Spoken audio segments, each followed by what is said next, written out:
Hello दोस्तों, नमस्कार। मैं सत्यम आप सभी का स्वागत करता हूं आपके अपने YouTube चैनल नॉलेज आवर 247 में। जी हाँ मेरे दोस्तों, आशा करता हूं आप लोग ठीक होंगे, स्वस्थ होंगे, मस्त होंगे।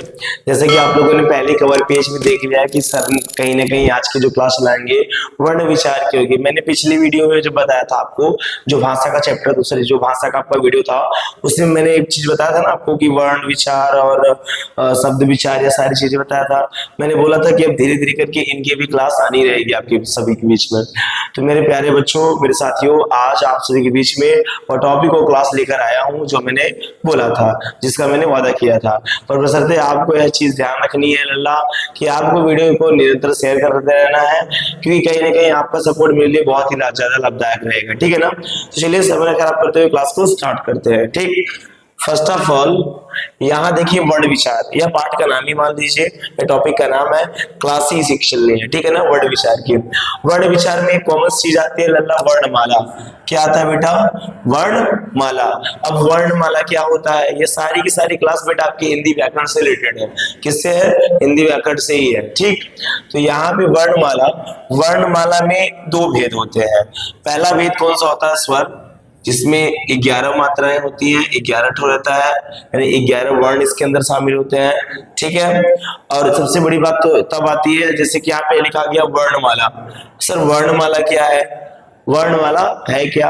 अगर एक तरीके से देखा जाए तो जो वर्ण होते हैं हमारे, वर्णों के जो क्रम रखे जाते हैं, जैसे अ, आ, ई, क, ख, ग, घ, ऐसे करके जो भी वर्ण होते हैं, इन सबको एक अरेंज ऑर्डर में रखा जाता है, यानी एक क्रमशः रखा जाता है ना? नहीं, तो उसी को हम लोग वर्णमाला कहते हैं, जिसमें दो पार्ट निकल गया। पहला निकला स्वर, दूसरा निकला व्यंजन, जो कि 33 होते हैं। ठीक है ना? यह वर्णमाला, वर्णमाला के बाद स्वर, और दूसरा क्या निकला? व्यंजन।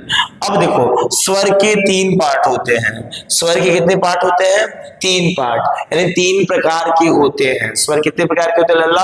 3 प्रकार के होते हैं। चाहे 3 प्रकार बोलो, चाहे 3 भाग बोलो, ठीक है ना? कोई दिक्कत नहीं। तो स्वर के 3 भाग होते हैं। पहला होता है ह्रस्व स्वर, दूसरा होता है दीर्घ स्वर, तीसरा होता है प्लुत स्वर। कौन सा? प्लुत स्वर, है ना? पहला ह्रस्व स्वर, दीर्घ स्वर, प्लुत स्वर। इन सब में बहुत कॉमन सा डिफरेंट है, बहुत ही ज्यादा कॉमन सा डिफरेंट है। इसके बाद ये, इसके बाद ये, यानी इससे ज्यादा ये, इससे ज्यादा ये, है ना? उसके बाद देखो लल्ला, ये यहाँ से तक मैंने क्लिक किया, क्या कहते हैं, लाइन को ड्रॉ किया था, खींचा था। अब आप यहाँ देखिए व्यंजन लिखा हुआ है। व्यंजन में 33 होते हैं, पर व्यंजन के 3 भाग होते हैं। पहला स्पर्श व्यंजन, दूसरा अंतस्थ व्यंजन, और तीसरा उष्म व्यंजन। यह तीन भेद होते हैं किसके? व्यंजन के। आप इसी तरीके से ग्राफ बना लीजिए। उसके बाद आप आइए यहाँ पे आयोगवाह पर।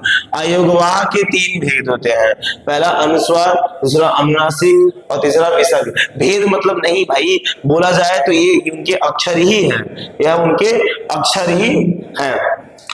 अब सर समझना क्या है, आप बताएंगे जरा सा हमें? देखो इसी वीडियो में इसी सारी चीजें बता देता हूँ। यह जो ह्रस्व स्वर है, दीर्घ स्वर है, प्लुत स्वर है, यह सब अलग अलग हैं। यह सब अलग अलग हैं।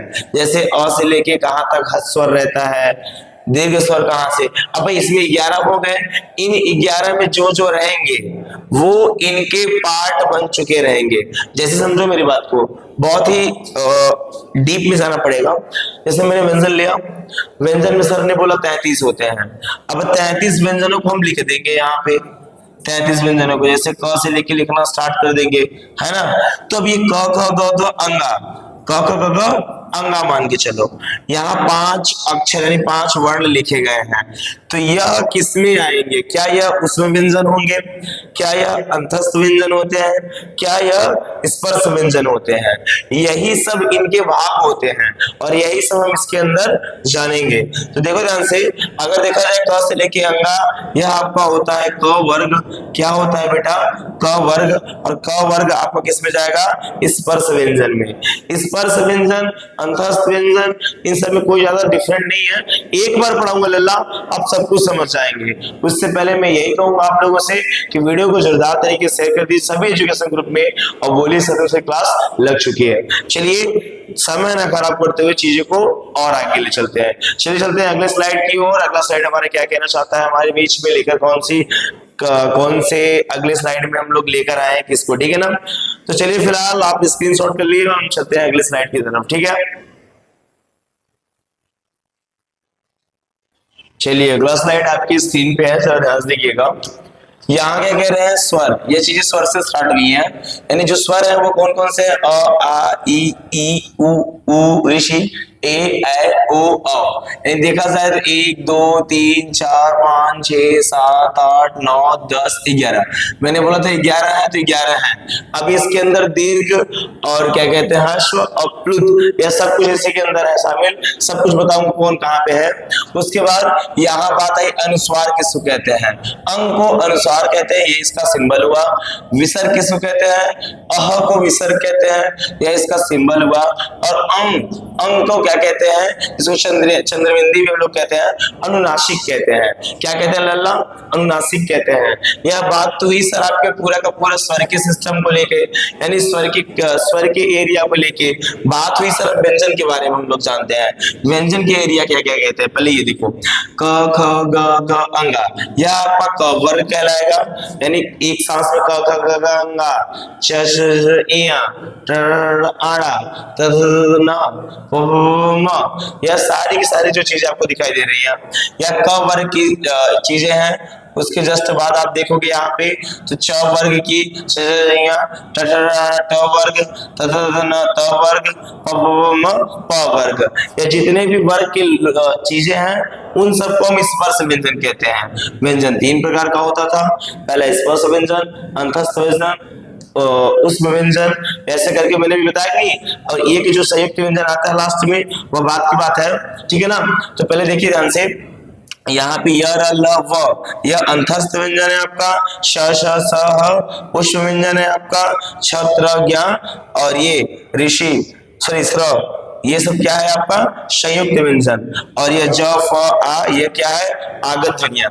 देखो यह केवल अकेले ही होते हैं, यह क्या होते हैं, केवल अकेले ही होते हैं, यह केवल क्या होते हैं अकेले, यानी ये स्वयं से बनी हुई चीजें होती हैं जो आपकी होती है स्वर। और जो व्यंजन आपका होता है वह 2 वर्णों से मिलकर बना होता है, या तो अपना खुद का ही वर्ण रहता है, व्यंजन आपका 2 वर्णों से मिलकर बना होता है। वहीं आपका संयुक्त व्यंजन 3 वर्णों से मिलकर बना होता है, उसे संयुक्त व्यंजन कहते हैं, है ना सर। पूरी चीजें क्लियर हुई, चलो ठीक है, स्क्रीनशॉट करिए, चलते हैं अगले स्लाइड की ओर बिना समय खराब किए।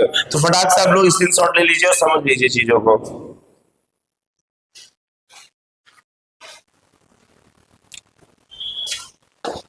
बच्चों कुछ टेक्निकल एरर होने के कारण इसके बाद पार्ट 2 आप लोग के बीच में वीडियो लेकर आऊंगा, ठीक है ना। कुछ टेक्निकल एरर हो गया है, ओके, थैंक यू। हाँ ध्यान रखना, पार्ट 2 जरूर रहेगा इसका।